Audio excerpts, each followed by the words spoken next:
Hello दोस्तों, हमारे YouTube channel में आप सभी का स्वागत है। तो दोस्तों, इस वीडियो में हम केमिकल सेक्टर से बिलोंग करने वाली एक एसएमई स्टॉक की कंप्लीट एनालिसिस करने वाले हैं, जिस स्टॉक का नेम है इंडियन एमल्सीफायर्स लिमिटेड। ये वीडियो हमारे एक व्यूअर के स्पेशल डिमांड पर बनाई जा रही है। तो अगर आप भी कोई स्टॉक से रिलेटेड कंप्लीट एनालिसिस वीडियो चाहते हो तो कमेंट में स्टॉक का नेम टाइप कर सकते हो। अब चलो सबसे पहले इनके बिजनेस को समझते हैं। तो देखो, इनकॉर्पोरेटेड इन 2020 में कंपनी की शुरुआत हुई थी, मतलब बहुत पुरानी कंपनी नहीं है।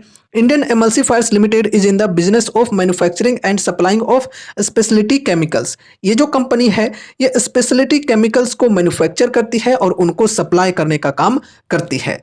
प्रोडक्ट प्रोफाइल, तो देखो ये कुछ इनके प्रोडक्ट्स हैं केमिकल्स के अंदर, ठीक है। ये केमिकल्स की मैन्युफैक्चरिंग एंड सप्लाइंग करने का काम कंपनी करती है। लाइक यहाँ पर देख सकते हो स्टर्स, पॉलीअमाइड्स, सल्फेट्स और भी काफ़ी सारे केमिकल्स के नेम्स हैं, like phosphate esters, wax emulsions, formulated specialities. तो ये केमिकल्स कंपनी बनाती है और सप्लाई करती है। प्रोडक्शन फैसिलिटी की बात करें तो नियर मुंबई कंपनी की एक मैन्युफैक्चरिंग यूनिट है, जिसके अंदर इंस्टॉल्ड कैपेसिटी की बात करें तो 4800 मीट्रिक टन्स पर एनम की है। आगे बढ़ते हैं, यूजर इंडस्ट्रीज को डिस्कस करते हैं। मतलब जो इनके प्रोडक्ट्स हैं, जो इनके केमिकल्स हैं, उनकी डिमांड्स किन किन इंडस्ट्रीज में होती है, किन किन इंडस्ट्रीज में इनके केमिकल्स को यूज किए जाते हैं। तो देखो यहाँ पर कही जा रही है food, cosmetic, pharmaceutical, personal care, home care, institutional and industrial cleaning, metal working, lubricants, textiles, mining, oil fields, agriculture and paint and pigments. तो काफ़ी सारे इंडस्ट्रीज के अंदर इनके केमिकल्स की डिमांड्स होती है। अब यहाँ पर आप लोग खुद से बताओ, क्या ये इंडस्ट्रीज की डिमांड्स आगे चलकर नहीं रहने वाली है? डेफिनेटली रहने वाली है। Food, cosmetic, pharmaceutical, personal care, इन सभी चीज़ों की जो डिमांड्स है ये आगे भी रहने वाली है। और जब तक इनकी डिमांड्स रहेगी, इनके लिए जो भी केमिकल्स की नीड होती है वो केमिकल्स की भी डिमांड रहेगी। तो उस हिसाब से देखा जाए तो कंपनी जो केमिकल्स बनाती है, जो केमिकल सप्लाई करती है, उनकी डिमांड्स आगे भी रह सकती है। और अच्छी बात यहाँ पर यह है कि कंपनी काफ़ी सारे तरह तरह के केमिकल्स को मैन्युफैक्चर करती है, जो कि अलग अलग इंडस्ट्रीज के अंदर यूज किए जाते हैं। तो यहाँ पर डाइवर्सिफिकेशन भी हो जाती है। चलो अच्छी बात है। अब यहाँ पर ओवरसीज सब्सिडरी को डिस्कस करते हैं। तो ऑस्ट्रेलिया के अंदर कंपनी की एक सब्सिडरी कंपनी है। जून 17 2024 में कंपनी ने सदर्न एमल्सीफायर सॉल्यूशंस को 100% एक्वायर कर लिया था। और ये जो कंपनी है ये इंडियन एमल्सीफायर्स की एक सब्सिडरी कंपनी बन चुकी है। अब यहाँ पर देखो कही जा रही है through SESPL they plan to work with emulsion explosive manufacturers in Australia by offering them tailor made emulsifier solutions। तो देखो यहाँ पर कही ये जा रही है कि इस सब्सिडरी कंपनी के माध्यम से इंडियन एमल्सीफायर्स जो है ये इमल्सन एक्सप्लोसिव मैन्युफैक्चरर्स के साथ मिल करके काम करेगी ऑस्ट्रेलिया के अंदर, ठीक है। चलो आगे बढ़ते हैं, रेवेन्यू जनरेशन को डिस्कस करते हैं। कही जा रही है in FY24 company generated revenue from sale of goods which was approximately 62% higher than FY23। तो देखो दोस्तों, FY23 में सेल ऑफ गुड्स के माध्यम से जो कंपनी की रेवेन्यू जनरेट हुई थी वो 24 के अंदर 62% से अप्रोक्सीमेटली बढ़ गई है। काफ़ी अच्छी बात है। आगे बढ़ते हैं। देखो दोस्तों, अभी हमने इनके बिजनेस को समझा। बिजनेस की ओवरऑल बात करें तो बढ़िया है, ठीक है। अब यहाँ पर हम फंडामेंटल रेशियोज को डिस्कस करते हैं। सबसे पहले यहाँ पर हम मार्केट कैप को डिस्कस करते हैं। तो देखो मार्केट कैप मात्र 285 करोड़ की है, बहुत ही छोटी सी कंपनी है। हमने शुरू में ही कहा कि एक एसएमई स्टॉक है।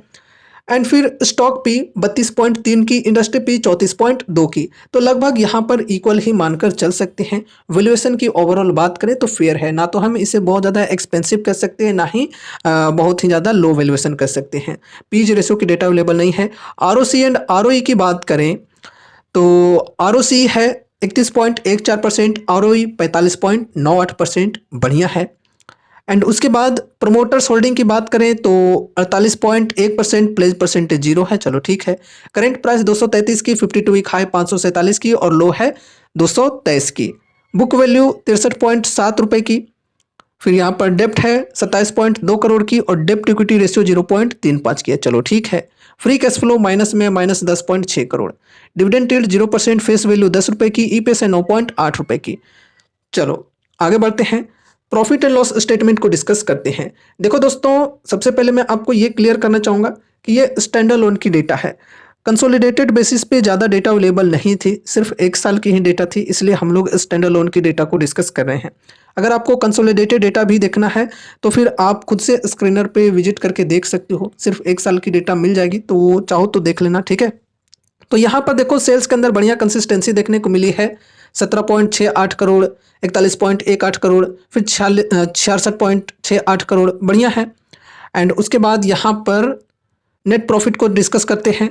तो देखो 4 लाख, फिर यहाँ पर सीधे 3.89 करोड़ और फिर 8.82 करोड़। बहुत ही बेहतरीन ग्रोथ हुई है नेट प्रॉफिट के अंदर भी, और कंसिस्टेंसी के साथ ग्रोथ हुई है। अब यहाँ पर देखो ओपीएम के परसेंटेज की बात करें तो भाई साहब यहाँ पर भी बढ़िया ग्रोथ हुई है। 4.52% की ओपीएम थी, यानी कि ऑपरेटिंग प्रॉफिट मार्जिन, जो कि बढ़कर सीधे 19.11% पर आ गई। एंड फिर यहाँ पर बढ़कर 22.18% हो गई, बढ़िया है, ठीक है। अब यहाँ पर compounded sales growth and profit growth की परसेंटेज की बात करें तो ज़्यादा डेटा यहाँ पर भी अवेलेबल नहीं है। टीटीएम में 62% की कंपाउंडेड सेल्स ग्रोथ रही है और कंपाउंडेड प्रॉफिट ग्रोथ 127% की रही है, बढ़िया है। स्टॉक पर सीएजीआर की डेटा अवेलेबल नहीं है। रिटर्न ऑन इक्विटी की बात करें तो 42% और 46%, चलो ठीक है। आगे बढ़ते हैं, बैलेंस शीट की बात करें तो यहाँ पर देखो कैश रिजर्व है फिलहाल कंपनी के अंदर 65.59 करोड़ की, और कैश रिजर्व की तुलना में बोरोइंग्स जो है ये काफ़ी कम है 27.2 करोड़ के, चलो ठीक है। एंड उसके बाद एसेट्स की बात करें तो एसेट्स कंपनी के लगातार बढ़ते जा रहे हैं, 34.32 करोड़, 63.88 करोड़, फिर 114.26 करोड़, बढ़िया है, ठीक है। अब यहाँ पर हम शेयर होल्डिंग पैटर्न को डिस्कस करते हैं। तो देखो यहाँ पर भी ज़्यादा डेटा अवेलेबल नहीं है। रिसेंटली मार्केट की लिस्टिंग हुई है मई मंथ में, ठीक है, मई 2024 के अंदर। तो यहाँ पर प्रमोटर्स की हम बात करें तो सितंबर क्वार्टर तक इनकी जो होल्डिंग्स है ये 48.11% की रही है। फिर एफआईआईज की बात करें तो 3.49% की होल्डिंग है, डीआईएच की 3.68%, और बाकी यहाँ पर पब्लिक की होल्डिंग है 44.72%। तो ओवरऑल शेयर होल्डिंग पैटर्न की बात करें तो भाई साहब बढ़िया है, बढ़िया नहीं, हम इसे बहुत बढ़िया भी कह सकते हैं। इतनी छोटी कंपनी है, मात्र 2-250 करोड़ की मार्केट कैप है, और यहाँ पर एफआईआईज इंडियाज के जो होल्डिंग्स हैं ये भी ठीक ठाक परसेंटेज में देखने को मिल जा रहे हैं, ठीक है। जिस प्रकार की कंपनी, यार ऐसे कंपनीज के अंदर जल्दी हमें इंस्टीट्यूशंस की होल्डिंग नहीं देखने को मिलती है, लेकिन यहाँ पर वो चीज़ें हमें देखने को मिल रही है। तो कहीं ना कहीं कुछ ना कुछ तो दम है कंपनी के अंदर, है कि नहीं। प्रमोटर्स की होल्डिंग भी फिलहाल ठीक है, 48.11%। पब्लिक की जो होल्डिंग है ये नो डाउट काफ़ी ज़्यादा है, ठीक है, तो ये भी ध्यान में रखकर चलना है। आगे चलकर अगर एफआईआईज एनडीआईज बेचकर निकलने लगते हैं तो वो एक नेगेटिव पॉइंट हो सकती है, तो इसलिए ध्यान में रखकर चलना है इस चीज़ को, ठीक है। अब देखो सभी चीज़ों को हमने डिस्कस कर लिया। अब यहाँ पर सबसे ज़्यादा ज़रूरी बात यह है कि एक एसएमई कंपनी है, तो यहाँ पर अगर आप खरीदारी करना चाहते हो तो आप 1-2 शेयर्स नहीं खरीद पाओगे, आपको मिनिमम 1 लॉट खरीदना होगा, और 1 लॉट में आपको 500 शेयर्स मिलेंगे। तो अभी के प्राइस के अकॉर्डिंग 500 शेयर्स के वैल्यू की बात करें तो तकरीबन हो जाती है 1,16,000 रुपये, ठीक है। तो इतने अमाउंट्स लगाने होंगे अभी के समय पे। अब देखो दोस्तों, यहाँ पर ये जो कंपनी है ये वेरी हाई रिस्क की, वेरी हाई रिवॉर्डिंग टाइप की कंपनी है, और यहाँ पर आप सभी लोग ये जो अमाउंट लगा रहे हो ये समझकर चलो कि ये अमाउंट आपके पास कभी था ही नहीं, ठीक है। क्योंकि ऐसे ऐसे जो कंपनीज होते हैं ये नेक्स्ट 5 ईयर्स में या फिर कहें नेक्स्ट 10 ईयर्स में आपको मिलेगा भी कहीं पे या नहीं, ये कोई नहीं कह सकता, ठीक है। मार्केट में मानकर चलो इस प्रकार के अगर 100 कंपनीज है ना, तो नेक्स्ट 5 ईयर्स में 100 में से कुछ 5 ही मुश्किल से आपको मिलेंगे मार्केट में जो कि अच्छे पोजीशन में होंगे। बाकी कंपनीज अगर होंगे भी लिस्टेड तो वो काफ़ी ख़राब तरीके से परफॉर्म कर रहे होंगे, या फिर कुछ कंपनी जो है ये डी लिस्ट हो गए होंगे, कुछ कंपनीज डूब गए होंगे। इस प्रकार की चीज़ें जो है वो होती हैं ऐसे ऐसे छोटे छोटे कंपनीज के अंदर, तो इस वजह से इनको काफ़ी ज़्यादा रिस्की माना जाता है। एंड इनके जो कॉम्पिटिटर्स होते हैं, जो बड़े प्लेयर्स होते हैं, वो अक्सर ऐसे छोटे छोटे कंपनीज को एकदम चुटकी में डुबा देते हैं, ठीक है। जो बड़े शार्क्स होते हैं वो छोटे छोटे मछलियों को अक्सर निगल जाया करते हैं। लेकिन कभी कभी ऐसा भी होता है कि वो शार्क्स के पकड़ में आए बिना बड़ी हो जाती है मछली और वो खुद शार्क को निगलने का ताकत रखती है। ऐसी भी चीज़ें कभी कभी हो जाती हैं। तो अब डिपेंड ये करता है कि ये जो कंपनी है ये आगे चलकर बड़ी बनती है या नहीं। अगर बड़ी बन गई तो फिर यार कहना नहीं है, इन्वेस्टर्स को एकदम मालामाल कर सकती है ये कंपनी। अगर डूब गई तो फिर काफ़ी नुकसान भी हो सकता है। तो इसलिए यहाँ पर आप ये जो अमाउंट लगा रहे हो ये समझकर चलो कि आपके पास ये था ही नहीं, ठीक है। और ये जो अमाउंट है ये आपके पोर्टफोलियो का एक बहुत बड़ा वेटेज नहीं होना चाहिए, ये समझकर चलो। आपके पोर्टफोलियो का मैक्सिमम कहें तो 2 से 3% का ही ये वेटेज होना चाहिए, ठीक है। आपका जो पूरा पोर्टफोलियो का साइज है उसका मात्र ये अमाउंट जो है ये 2 से 3% ही होना चाहिए, तो ही इन्वेस्टमेंट करना चाहिए। कुछ लोगों के साथ क्या होता है कि अगर 10 लाख की पोर्टफोलियो है तो उसमें इस प्रकार के स्टॉक्स को ऐड कर लेते हैं, मतलब यहाँ पर 10% की वेटेज हो जाती है उस हिसाब से अप्रोक्सीमेटली देखा जाए तो ऐसा करना काफ़ी रिस्की हो सकता है। मैं यहाँ पर कह रहा हूँ कि मैक्सिमम यहाँ पर 2-3% या फिर कहीं 4%, इससे ज़्यादा तो होना नहीं चाहिए एलोकेशन ऐसे स्टॉक्स के अंदर, ठीक है। अगर आप रिस्क को मैनेज करके चलना चाहते हो तो। एंड यहाँ पर जैसा कि मैंने बोला ये जो अमाउंट्स आप लगा रहे हो ये मानकर चलो आपके पास कभी था ही नहीं, ठीक है। ये डूब भी जाए तो आपको उससे कोई फर्क ना पड़े, या फिर आप चाहो तो यहाँ पर स्टॉप लॉस लेकर चल सकते हो कि 50% अगर डूब गया तो फिर मैं यहाँ पर एग्जिट कर लूँगा। अगर एग्जिट करने का मौका मिल जाता है तो फिर ठीक है, वरना ऐसे कंपनीज के अंदर अगर गिरावटें आनी शुरू हो जाएंगी बहुत भयंकर वाली तो फिर आप बेचना भी चाहो तो नहीं बेच पाओगे, लगातार लोअर सर्किट्स लगने लगेंगे। तो इस प्रकार की बड़ी रिस्क होती है ऐसे स्टॉक्स में, ठीक है। अब यहाँ पर रिस्क के कंपैरिजन में रिवॉर्ड्स की बात करें तो रिवॉर्ड्स भी उसी प्रकार से काफ़ी हाई मिल सकते हैं। उसके लिए यहाँ पर हम पहले मार्केट कैप को समझ लेते हैं। 285 करोड़ की मार्केट कैप है, ठीक है, सिर्फ 285 करोड़। अब यहाँ पर देखो, हम लोग एग्जाम्पल के तौर पे मान लेते हैं 285 की जगह पे कि 300 करोड़ की मार्केट कैप है, ठीक है। और अभी के समय में यहाँ पर आपने मानकर चलो 2 लाख का अमाउंट लगा दिया, एग्जाम्पल के लिए मैं बता रहा हूँ, ये कोई रिकमेंडेशन या फिर कॉल टिप नहीं है। एंड मार्केट कैप ये जो है ये बढ़कर 600 करोड़ की हो जाती है, ठीक है। तो यहाँ पर आपके जो रिटर्न्स हैं वो 100% के बन जाएंगे। 2 लाख का अमाउंट 4 लाख बन जाएगा इजिली। लेकिन फिर भी ये जो कंपनी है क्या बहुत बड़ी हो गई है? बिल्कुल नहीं। तो भी ये जो कंपनी है ये एसएमई कंपनी रहेगी, बहुत ही छोटी कंपनी रहेगी फिर भी, ठीक है। लेकिन यहाँ पर रिटर्न्स जो है ये 100% हमारे बन गए हैं। 2 लाख का अमाउंट 4 लाख बन गया है। एंड उसके बाद यहाँ पर थोड़ा सा और बेटर हम अगर मानकर चलें कि 300 करोड़ की मार्केट कैप है, ये 10 गुने से मल्टीप्लाई अगर हो जाता है, यानी कि 300 करोड़ की मार्केट कैप बढ़कर 3000 करोड़ की मार्केट कैप वाली हो जाती है। इस प्रकार से मार्केट कैप कंपनी की हो जाती है। तो यहाँ पर 10 गुना का ग्रोथ हुआ है मार्केट कैप में, तो उस हिसाब से यहाँ पर हमें भी 10 गुना के रिटर्न्स मिलेंगे। 2 लाख का जो अमाउंट है ये 20 लाख बन जाएगा। और मार्केट कैप कितनी हुई है? सिर्फ 3000 करोड़ की ही हुई है। तो भी कंपनी जो है ये माइक्रो कैप टाइप की रहेगी, स्मॉल कैप टाइप की ही रहेगी, लेकिन रिटर्न्स जो हमारे हैं ये मल्टीफोल्ड बन जाएंगे, 10x रिटर्न्स बन जाएंगे। इसी प्रकार से थोड़ा और बेटर अगर आप लोग एक्सपेक्ट करके चलना चाहो तो वो भी कैलकुलेट करके देख सकते हो, ठीक है। लेकिन उस प्रकार से कंपनी अगर काम करते जाती है आगे तभी ऐसा पॉसिबल होगा। यहाँ पर हम बहुत ज़्यादा एक्सपेक्ट करके नहीं चल रहे, सिर्फ मैंने यहाँ पर 3000 करोड़ की मार्केट कैप तक ही अंदाज़ा लगाकर बताया है, ठीक है। अगर इतनी भी हो जाती है तो हमें अच्छे खासे रिटर्न्स मिल सकते हैं, ठीक है ना। और इतना होने के बाद अगर हमें आगे के लिए विजिबिलिटी मिलती है कि हाँ थोड़ा सा समय के लिए और होल्ड कर लें तो फिर उस अनुसार होल्ड करेंगे, वरना प्रॉफिट बुक करके निकल जाएंगे। यहाँ पर भी हमें बढ़िया रिटर्न्स बन गए हैं, ठीक है। तो रिटर्न्स की भी जो पोटेंशियल होती है यहाँ पे काफ़ी बेहतरीन होती है ऐसे ऐसे स्टॉक्स में, ठीक है। तो रिस्क एंड रिवॉर्ड को आई थिंक आप लोगों ने समझ लिया होगा। अब इन सभी चीज़ों को समझने के बाद अगर यहाँ पर आप इंटरेस्टेड हो तो अभी यहाँ पर कैसी अपॉर्चुनिटीज मिल रही है ये समझते हैं। लेकिन उससे पहले एक क्लियर कट डिस्क्लेमर होगी दोस्तों कि यहाँ पर हम जो भी चीज़ों को डिस्कस कर रहे हैं वो सिर्फ और सिर्फ एजुकेशनल पर्पज से कर रहे हैं। और इस स्टॉक से रिलेटेड आप सभी को मैं कोई भी बाय या सेल की कॉल टिप या रिकमेंडेशंस नहीं दे रहा हूं।